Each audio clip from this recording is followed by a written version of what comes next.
Mes chers compatriotes africains, l'heure est grave.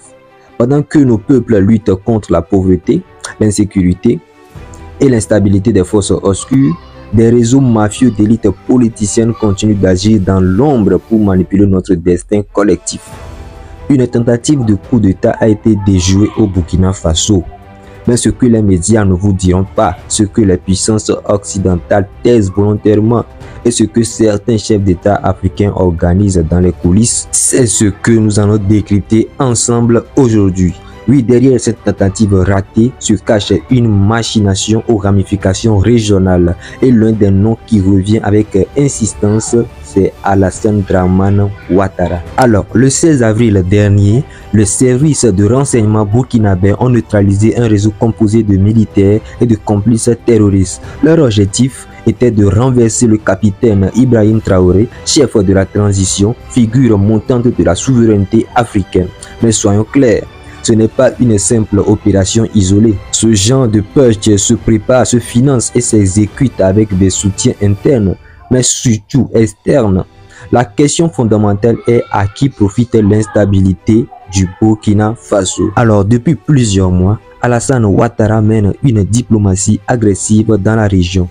Hostile à l'AES, il agit comme le fer de lance de la CEDEAO pro-occidentale. Ce n'est pas un hasard si chaque fois qu'un coup de force échoue contre le régime de l'AES, les connexions ivoiriennes sont évoquées.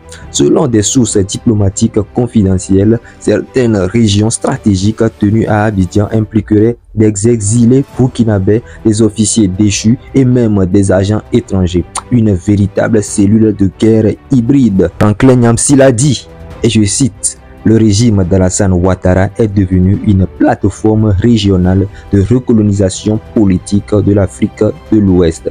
Et cette plateforme cible l'AES comme un obstacle à la recolonisation économique et politique. Il ne faut pas non plus oublier le facteur français.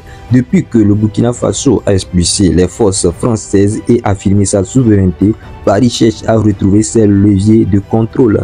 Et qui est mieux qu'un fidèle allié comme Ouattara pour servir d'intermédiaire?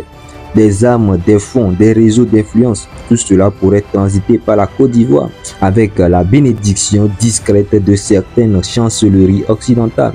L'échec de ce coup d'État est donc l'échec d'une opération géopolitique de recolonisation déguisée en initiative militaire. Ce qui s'est passé au Burkina n'est qu'un épisode d'une guerre plus vaste, celle entre les souverainistes africains et les élites collabos du néocolonialisme.